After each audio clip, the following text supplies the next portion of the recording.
এইটি আজকের তারুণ্যের কাছে হাজির হলেও তারাও তাকে এরকম রকস্টার হিসেবে, আর্টের রকস্টার হিসেবে চিনে নিতে পারবেন। আমার তো কৌতূহল হয় উনি মৌলানা ভাসানী আর এই যে মজলুমের রাজনীতি, সেটিকে উনি কখনোই আমাদের এই সরাসরি রাজনীতির সঙ্গে সম্পৃক্ত হন নাই, যদিও ছাত্র বয়সে যখন কলকাতায় আর্ট কলেজে পড়েন সেই সময়টা খাকসার আন্দোলনের সঙ্গে জড়িত হয়েছিলেন।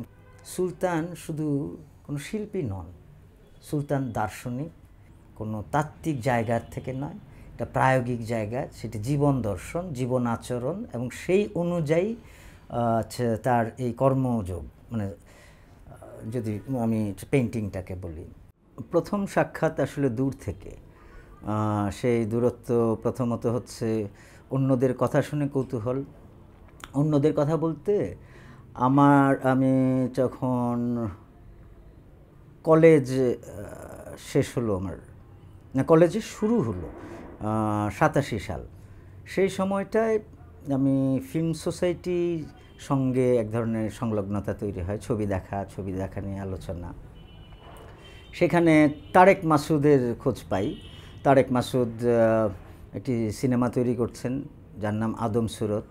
আচ্ছা, আদম সুরতের বিষয় আসয়, আচ্ছা এরকম একজন পেইন্টার আছেন, মূলত তার জীবনের যেসব ছোটোখাটো গল্প, সেই ছবি করিয়ে তারেক ভাই, হয়তো সরাসরি তারেক ভাইয়ের সঙ্গেও না, অন্যেরা তারেক ভাইয়ের ছবি নিয়ে গল্প করতেছেন। ছবির বিষয় হচ্ছে একজন পেইন্টার যিনি এমন বোহেমিয়ান জীবনযাপন করছেন, এই মুহূর্তে থাকেন নড়াইলে, তার জন্মস্থানে। তাকে নিয়ে বিচিত্র সব গল্প।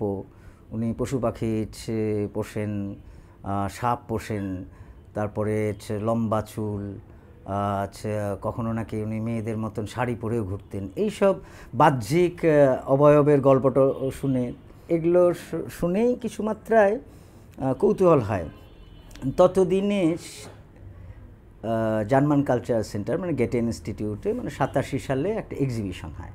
সেই এক্সিবিশনে সুলতানের ছবি এবং সুলতানকে দেখতে পাওয়া, তখনও আসলে পরিচয়ের মতন কোনো কারণ ঘটে নাই, আর আমার এমন কোনো ওরিয়েন্টেশন নাই পেইন্টিংয়ে, বা আমি তার সম্পর্কেও খুব বেশি কিছু জানি না। তো দূর থেকে দেখার এক ধরনের মুগ্ধতা তৈরি হয়। এর পরপরই আসলে আমি খোঁজ খবর করতে শুরু করি সুলতান কে, কী, কেন। সেই খোঁজ খবরের একটা বড় অংশ ছিল আসলে তারেক মাসুদের সংলগ্নতা। তারেক ভাইয়ের কাছ থেকে তার ছবির বিষয় কত দূর কী, তখনও ছবিটা হয়নি, রিলিজ হয়নি। ছবিটা দেশের বাইরে আসে, কিন্তু তারেক ভাইয়ের সঙ্গে, তারেক ভাইও তখন দেশের বাইরে আসেন, মানে দেশের বাইরে একটা শো হয়ে থাকবে, বাংলাদেশে কোনো শো হয় নাই। তো আমি তারেক ভাইয়ের সঙ্গে যোগাযোগ করলাম, যোগাযোগ করে তার এই ছবির বিষয় নিয়ে কথা শুরু হওয়ার। ততদিনে আহমদ সফর একটি লেখা পড়ে আমার এক ধরনের কৌতূহল জাগে, আচ্ছা সুলতানকে নিয়ে তাহলে একটা পাবলিকেশন তৈরি করা যাক। সো এই পাবলিকেশনে কী থাকবে, সুলতান সম্পর্কে যা যা কিছু শোনা যাচ্ছে বা যা কিছু লেখাপত্র আছে সেগুলো একসঙ্গে করা। তো এই একসঙ্গে করার প্রক্রিয়ার মধ্য দিয়ে আমি তখন 89 সালে ঢাকা ইউনিভার্সিটিতে ভর্তি হই। তো 89 ঢাকা ইউনিভার্সিটিতে ভর্তি হওয়ার সূত্রে পাকিস্তান কোয়ার্টারলি বলে একটি পাবলিকেশনের রেফারেন্স পাই অন্যদের লেখা। এই লেখাটা খুঁজে বার করি লাইব্রেরি থেকে। সেটা ছিল 52-তে পাবলিশ হওয়া পাকিস্তান কোয়ার্টারলি, সেটা করাচির থেকে, বা তার বাড়ি যেখানে তখন নিহার বালা এবং তার দুই কন্যা পদ্ম বাসনা ওরা আছেন, তারপরে আরও তার সহকর্মী সহযোগী যারা কাজলদা এবং অন্যান্যরা আসা যাওয়া করেন। সেই সময়টায় যতটা না তার সঙ্গে আড্ডা বাতচিত, তার চেয়ে বেশি হচ্ছে কী করছেন সেগুলো চুপচাপ বসে দেখা, মাঝে মধ্যে এটা সেটা জিজ্ঞেস করা। আর বাসার বাইরেও আমার যেমন যাতায়াতের মধ্যে কখনো যে ভোরবেলা একবার মনে আছে যে শীতের কুয়াশার মধ্যে ভোরে, এত ভোরে, কুয়াশার ভোর, তাকে সকালবেলা গিয়ে দরজা নক করব গেটে, আর এর মধ্যে নিহারবালা এত সকালবেলা দেখলে বিরক্ত হবেন, চেঁচামেচি করবেন, তাহলে একটু অপেক্ষায় করি। তো আমি নৌকা নিয়ে কুয়াশার ভোরে চিত্রাতে ঘোরাঘুরি করছি। তারপরে একটা সময় পেছন দিক দিয়ে ঘাটে নৌকা রেখে, আচ্ছা উঠলেন কি না দেখতে, উকি দিয়ে দেখি সকালবেলা উনি বাগানে পায়চারি করছেন, সাদা পাজামা পাঞ্জাবি পরা, চুল খোলা, চশমা পরা। আমাকে দেখে আমি এত সকালবেলা জিজ্ঞেস করলেন। তো এর মাঝখানে আমি আন্দাজ করলাম বাসায় একটা দুর্ঘটনা ঘটে গেছে। দুর্ঘটনাটা হচ্ছে বাসনার সন্তান মানে জন্মের পরপরই মারা যান গত রাত্রে। তো সারা রাত ধরে জেগেছিলেন। তো সুলতান ভাই একটু মনে হয় ঘর থেকেও বেরোতে চাইলেন। তার একটু সারা রাত্রি জাগরণের পরে আর এই একটা দুঃসংবাদের মধ্যে রাত্রি যাপন, সেটি তাকে হয়তো কষ্ট দিয়ে থাকবে। আমাকে জিজ্ঞেস করলেন সঙ্গে কি নৌকা আছে। উনি এর মধ্যে জানেন যে আমি এর আগেও একবার গল্প করছি যে পেছন থেকে ভোরবেলা কিন্তু আমি আসি, কারণ আমার এইটাই ইস্যু ছিল সারা রাত ধরে জার্নি করে ভোরে গিয়ে পৌঁছানো। তো আমি মাথা ঝুঁকলাম, উনি বেরোয় আসলেন। তারপরে আমরা চিত্রার ভোরে কুয়াশা চারিদিকে, সবুজ গাছপালাগুলো একটু রং লেপটে আসে টাইপের যতটুকুন দৃশ্যমান হয়, ওর মধ্যে ছোট্ট নৌকাটার পাটাতনে মাদুর ছিল, সে উনি বসলেন। তো কোনো কথা নেই, নৌকাটা ঘাটের দিকে যেখানটায় ফেরিঘাট ছিল সেদিকে যেতে বললেন, সেদিকে যাচ্ছে চুপচাপ। অনেক আমি বুঝলাম উনি অনেক গত রাত্রের এই মানে বাসনার সন্তান হারানোতে উনি অনেক ব্যথাতুর আছেন। আর এই দৃশ্যটা আমার চোখের মধ্যে লেগে আসে, যে চারিদিকে ভোরের কুয়াশা, সাদা পাজামা পাঞ্জাবি পরা সুলতান, চুল খোলা, কিন্তু এটা টুপি দেওয়া, কান টুপি দেওয়া। আর চিত্রার পানির মধ্যে কুয়াশা তো উড়ে বেড়াচ্ছে, আর মনে হচ্ছে যেন একটা ভাপ একদম পানির ভেতর থেকে উঠে। তো সবটা মিলে একটা লৌকিক অলৌকিক দৃশ্যের মতো। তো এই জার্নিটা বেশ ইন্টারেস্টিং ছিল। আমরা ঘাট পর্যন্ত যাই, এর মাঝখানে টুকটাক 2-4টা কথা হয়। ঘাটে তখনও কিন্তু ফেরি ঘাট, তো এত সকালে কোনো ফেরি চলাচল নাই। তো এই সকালবেলা, শীতের সকালে একজন মানে 2 পা নেই হাঁটু থেকে, এরকম একটা মানুষকে আমরা, তখন অনেক ঢাল ছিল ঘাটের, ঢাল বরাবর উনি প্রায় গড়ায় গড়ায় নেমে আসছিলেন, হাত সাপোর্ট নিয়ে পার। আমি অবাক হয়ে দেখলাম এরা এদের দুইজনের যে বন্ধুতাপূর্ণ সম্পর্ক, আপাতভাবে একটা গ্রামের এরকম নদীঘাটের দেহাতি একজন মানুষ পানে, এরা দুইজন খুব মানে সুন্দর স্পষ্ট পরিষ্কার ইংরেজিতে বাতচিত করলেন, এবং সেই বাতচিতের বিষয়ে জগৎ সংসার নিয়ে, কিছুটা এই গত রাত্রের ঘটনা নিয়ে। তো তারপরে আরও কিছু বাড়িতে ঘটেছে সুলতানের সঙ্গী হয়ে বেশ কিছুক্ষণ ট্রাভেল করা। তো এগুলোতে আমার কিছু মাত্রায় একটু ধারণা তৈরি হতে থাকলো। একটা তো হচ্ছে সুলতানের কাছে যারা যান, আর সুলতান যেসব জায়গায় বিচরণ করেন, তো সেগুলোর মুহূর্তগুলো ভিন্ন।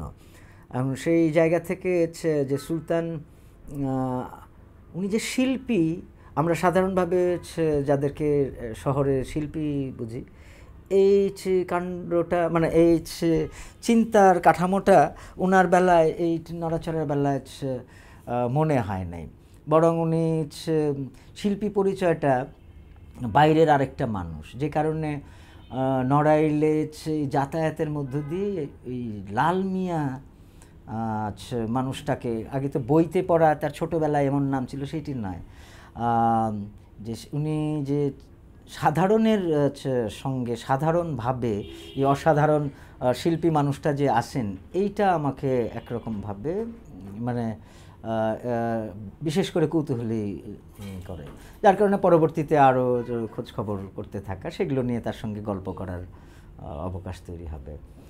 আরেকবার ছিল আমি সুলতানকে আনতে গেছিলাম ঢাকায়, একটা ফেস্টিভ্যাল হবে, এই short film festival, international film festival, যেটি শর্ট ফিল্ম ফোরামে।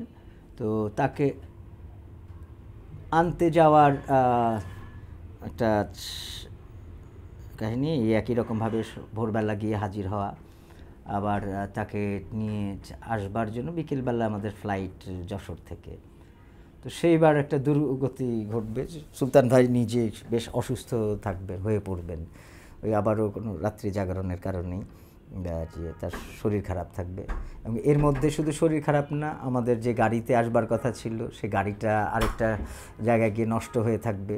তো যার কারণে আমরা আরেকটা সময়ের টেনশনে পড়ব। সেই এরপরে আবার আমরা একটা, তখন তো আর এত সহজে গাড়ি ঘোড়া ছিল না আর ওই এলাকায়, তখন যে যেটা করব আমরা, আর একটা টেম্পোর ব্যবস্থা হবে, সেই টেম্পোটা কিছু দূর চলার পরে যাবে নষ্ট হয়ে। তারপরে সেটা সারাই করার পরে ওনার শরীর খারাপ, তাকে পাশের কোনো একটা বাড়িতে নিয়ে গিয়ে রেস্ট করতে যাওয়া, এর মধ্যে কিছু দূর চলার পরে আমাদের সময় পার হয়ে যাচ্ছে, এর মধ্যে তেল ফুরালো, তা আবার তেলের জন্য কিছুক্ষণ সময়, খুবই অস্থির অবস্থা। আলটিমেটলি আমরা প্লেনটা মিস করি যশোর পর্যন্ত এসে।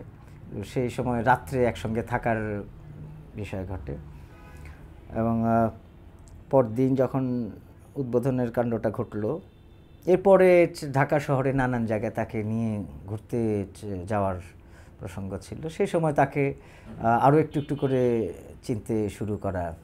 আমরা বলছিলাম সুলতানের কৃষি ভাবনা, কৃষি চিন্তার জায়গা, কৃষকের কথা।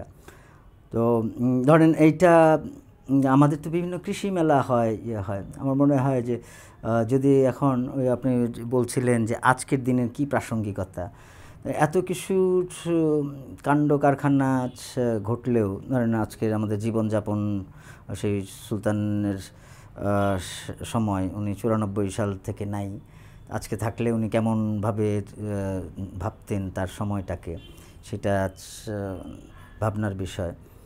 আর কিন্তু কৃষি তো থাকবেই, কৃষকের মানে কাজ ফুরাবে না।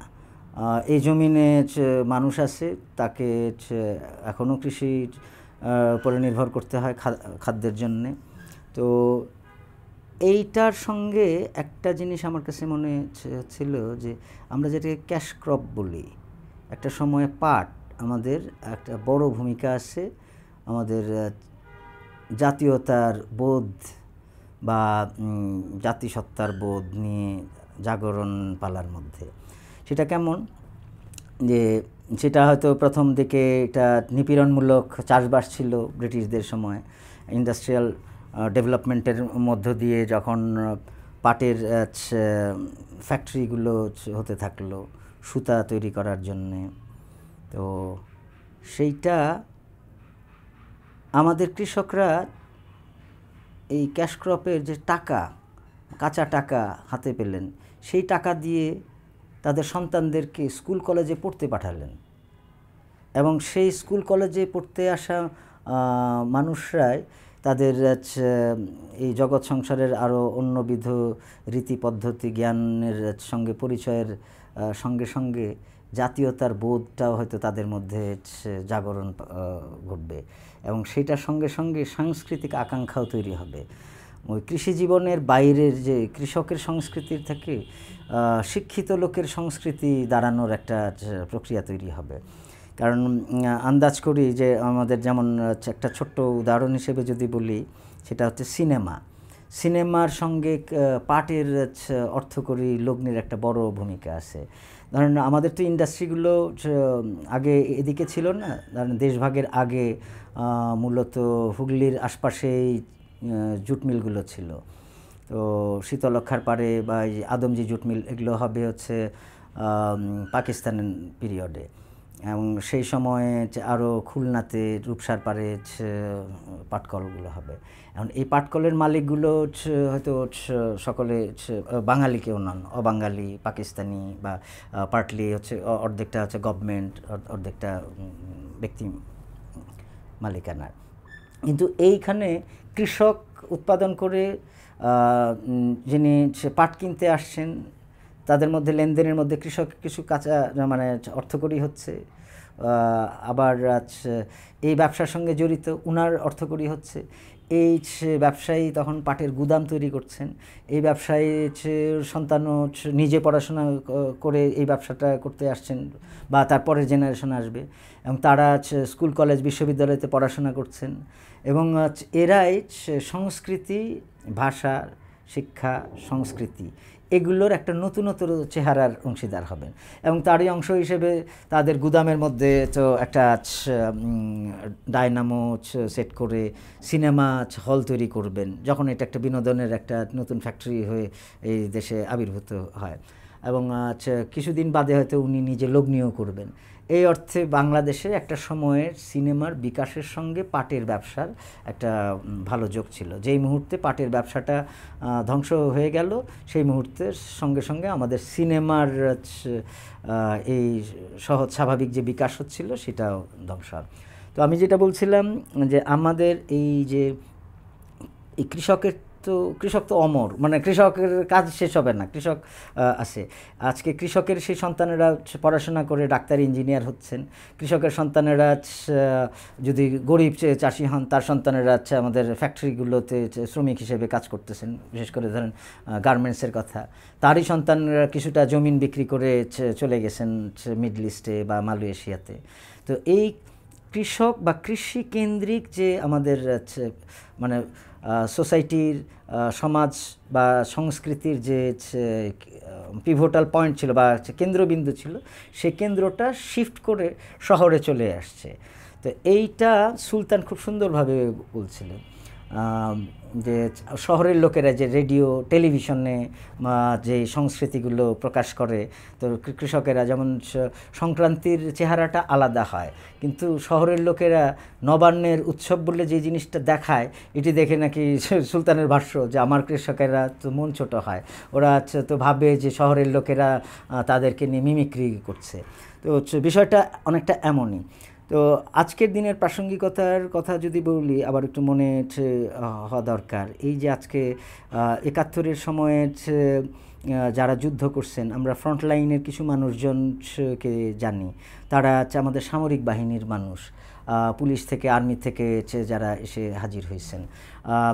তাদের সঙ্গে নিকটবর্তী জায়গায় দেখি ইউনিভার্সিটি, কলেজের স্টুডেন্টরা। আর বাদ বাকি মানুষগুলো কারা, যারা একেবারে সামনের সারির সোলজার হিসেবে কাজ করতেছেন? সেই সাধারণ কৃষক বা কৃষকের সন্তানেরা, এবং বেশিরভাগ ক্ষেত্রেই তারা এই স্কুল কলেজের বিদ্যা শিক্ষার মানুষ নন, এবং তারা সংখ্যায় অনেক বড়। এই বড় সংখ্যক মানুষদের অন্তর্গত আকাঙ্ক্ষার কথা আমরা ৭১-এর পরে আর আমাদের রাষ্ট্র পরিচালক যারা, তারা সেটাকে আমলে আনেন নাই। ৭১-এর আমাদের বেশিরভাগ মানুষ তারা বাংলাদেশের কৃষক, সাধারণ কৃষক, এবং এই বাঙালির মুসলমান ৪৭-এ একবার তার নিজের দেশ পাইল এরকম ভেবে কিছুদিনের মধ্যে যেমন তারা ঠিক তাদের দেশটি হয় নাই, তাদের দেশটা গড়তে হবে, তার জন্য যে জাতীয়তাবাদের উত্থান বাঙালি মুসলমানের, সেই একই রকম উত্থান পর্বের আবার প্রয়োজন কেন পড়ল? কারণ ৭১-এ এই সাধারণের অন্তর্গত আকাঙ্ক্ষার কথা বা তাদের চেহারাটা কী করে মানে উন্নত করা যায়, তার শোষণের তাকে কী করে, বঞ্চনাটা থেকে তাকে রেহাই কী করে দেওয়া যায়, এগুলো আমাদের রাষ্ট্রনায়করা কখনো চিন্তা করেন না, বা এটা মুখে মুখে বলেন, কিন্তু তাদের কর্মপরিধির মধ্যে, কর্ম পদ্ধতির মধ্যে আসলে থাকে না। থাকে নাই বলেই আবারও এই বঞ্চনার জন্য প্রতিবাদী হইতে হয়। তো সুলতান তো আর ২৪-এর এই সময়টা দেখেন নাই, উনি ৯০-টা দেখছেন। ৯০-এর আগে ৮০ দশকে ওনার এই একটা ইন্টারভিউয়ের আত্মকথা নামে যেটা বইটার মধ্যে আমি দেখছিলাম, সেখানে খুব সুন্দরভাবে স্পষ্ট করেই উনি বলছেন যে তাহলে তো পাকিস্তানিদের কথা বলছেন, তো তাহলে তো উনারা আর দোষ করলেন কি? ওনারা শোষণ করতেন ধর্মের নামে, আর আপনারা শোষণ করছেন মুক্তিযুদ্ধের নামে। এই যে মুক্তিযুদ্ধের বেশিরভাগ মানুষের অংশগ্রহণকারী মানুষের ভাগ্যের পরিবর্তন না ঘটা, তার বঞ্চনা মধ্যেই তার চিরকালীন উপস্থিতি, এইটাকেই উনি চ্যালেঞ্জ করতে চাইছেন বা এটাকেই উনি জানান দিতে চাইছেন। তাকে একটা অজেয় শক্তি হিসেবে সেই রোগা পটকা, আমার মতনই রোগা পটকা সব মানুষজন, অপুষ্টিতে ভরা মানুষজন, এদের কী করে বেঁচে থাকেন তারপরে, এবং এই বেঁচে থাকা মানুষের হয়তো রোগা, কিন্তু তাদের চোখের মধ্যে সেই প্রতিবাদের আগুন আছে। তারা হয়তো জমিন ফেলে এসে রাস্তায় নামছেন না, কিন্তু তাকে কখনো বাধ্য হয়ে ফসল দাম না পাওয়ার কারণে ফসল ফেলে দিতে হচ্ছে, কখনো কীটনাশক খেয়ে আত্মহত্যা করতে হয়েছে। তো এই মানুষেরাই আসলে সুলতানের মানুষ, প্রান্তের মানুষ। আর সেটি শুধু কৃষি তো আমি একটা গোত্র হিসেবে বললা প্রান্তের জায়গা থেকে, আরও অন্য সাধারণ যারা, তাদের বেলায়ও একই কথা প্রযোজ্য। তো যে কারণে আমরা হয়তো সুলতানকে যেমন তার আর্লি স্টেজে জমিদারদের সাহচর্যে বেড়ে উঠতে দেখব, বা শাহেদ সোহরাওয়ার্দীদের সাহচর্যে তার শিল্প বিখ্যাত ঘটতে দেখব, কিংবা সোহরাওয়ার্দী ফ্যামিলির সঙ্গে থেকে আরও বড় মানুষজনের সঙ্গ করার তার সুযোগ ঘটবে। কিন্তু এত সব কিছুর পরে উনি যখন তার নিজের গ্রামে গেলেন, সেই প্রান্তের মানুষজনের কাছে গেলেন, এবং যেখানে আসলে আমাদের বানানো শিল্প সংস্কৃতির ফ্রেমটা নাই, সেটা পরিব্যাপ্ত সর্বত্র, সেইখানে বিচরণ করা মানুষগুলোই তার আসলে শিল্প চর্চার বা তার চিন্তার বীজ। এটা বাংলার কৃষক। সো তাদেরকে ট্রিবিউট করেই আসলে সুলতান। তো আমার কাছে মনে হয় সুলতানের এই শতবর্ষের সময় যদি আমরা সুলতানের মানুষকে চিনে নিতে পারি, তাদের সম্মিলন যদি ঘটাইতে পারি, মানুষের মেলা করে তাদের কথাগুলো আমরা যদি জানতে পারি, বা তাদের আসলে এটি একটি রাজনৈতিক প্রকল্প, এটা আবার সাংস্কৃতিক প্রকল্পও বটে। তো আমাদের সংস্কৃতি যেমন এগ্রিকালচার থেকে বিচ্যুতির দিকে আসছে, রাজনীতিও তাই। ওই জমিন থেকে এসে এই ধরেন সংসদ ভবনে যে মানুষগুলো আসে, তারা আসলে আস্তে আস্তে সেই গন্ধটুকুন মুছে এই শহরে রাজ করতে আসেন। এইটার যতক্ষণ পর্যন্ত নজরটা আমাদের প্রসারিত না হবে, ওই যে ছোট ক্যানভাস শহরের এর মধ্যে চিপার মধ্যে বা এইটুকুন নিজের গণ্ডির মধ্যে দেখবার হাত থেকে রেহাই না পেলে আমাদের রাজনীতিরও মুক্তি নেই। আমার মনে হয় এইটাই সুলতানের চিন্তা, মানে আমি যেটুকু আন্দাজ করি। সুলতান শুধুমাত্র বাংলাদেশের কৃষকের গল্প বলছেন এমন নয়, উনি সারা পৃথিবীর কৃষিজীবী মানুষের কথা বলছেন। তো তার এই জীবন দর্শনের জায়গা থেকে যে মাটি, মানুষের যে ধ্যানমগ্নতার গল্প, ফসলের সঙ্গে ঈশ্বরের আল্লাহর যে সম্পর্ক রচনা করা, মানে কৃষক, ফসল, কৃষি, মানুষ, খোদা, এই একটা যে জাল বা বন্ধন, এইটিকে ইনি তার চিন্তায়, তার ধ্যানে, তার জ্ঞানে, কর্মে একটা সঞ্চারিত করে থাকবেন। সো আমার কাছে মনে হয় যে খুব কম শিল্পীর বেলায়, সারা পৃথিবীতে খুব কম শিল্পীর বেলায় এমন কিছু ঘটে থাকবে। শিল্পীর দায় নয় সকল সময় এটি চিন্তা করা। আমরা প্রচুর ল্যান্ডস্কেপ, বাংলার কৃষকের ছবি আঁকতে দেখব, কিন্তু সেক্ষেত্রে তারা আসলে ব্যাকড্রপ বা কখনো ল্যান্ডস্কেপ। কিন্তু সুলতানের মানুষরা তারা আসলে অন্তর্গত ওই আকাঙ্ক্ষার মানুষ, যারা আসলে আমাদের একটা ধারাবাহিক মানে জীবন আচরণের কথা বলে, আবার ধারাবাহিক এই শোষণের প্রতিবাদের কথা বলে। তো এই অর্থে সুলতান ইউনিক। তো এটাও একটু বলা দরকার যে ধরেন আমার ৩৫ বছর আগে যেমন তার প্রতি কৌতূহলটা কেন হয়েছিল, এটা যদি আমি আজকে নিজেকে জিজ্ঞেস করি, ধরেন আবার লম্বা সময় আমি এটা ধরেন কথা, আজম খান আমাকে যেভাবে তাড়িত করতো গানের বেলায়, বা আমরা রকস্টার হিসেবে পরবর্তীতে বিকশিত হইতে দেখি, ধরেন আপনাদের জেনারেশনে জেমসকে। তো আমাদের কিন্তু পেন্টিংয়ের বা রকস্টার যদি বলি সেটা সুলতান, সেটা জীবন আচরণে বা তার কাজের ব্যক্তিতে, এই বিস্তৃত বিচিত্র রকমের তার জীবন অভিজ্ঞতা তার কাজের মধ্যে আছে। আমরা শুধুমাত্র ওই ফ্রেমের মধ্যে শুধু গাদা গাদা করে মানুষের মাসেলটার মধ্যে আটকে আসি।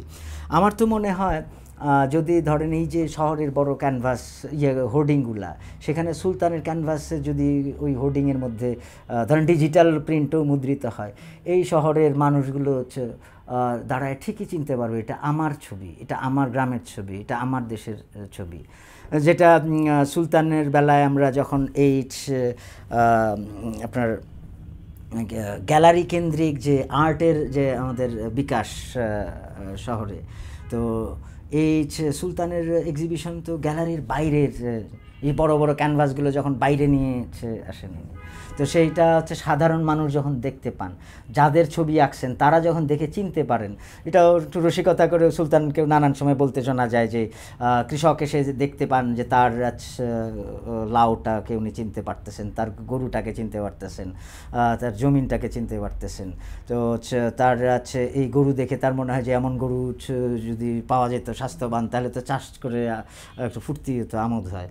তো এইটা আমার কাছে খুব করেই মনে হয় যে পপুলার কালচার বলছে, পপ আর্ট বলি, বা এই যে অর্থে আমি বলতেছিলাম যে তার যে জীবন আচরণ বা তার যে চেহারা সুরত আমাদের কাছে মুদ্রিত আছে, এইটি আজকের তারুণ্যের কাছে হাজির হলেও তারাও তাকে এরকম রকস্টার হিসেবে, আর্টের রকস্টার হিসেবে চিনে নিতে পারবেন।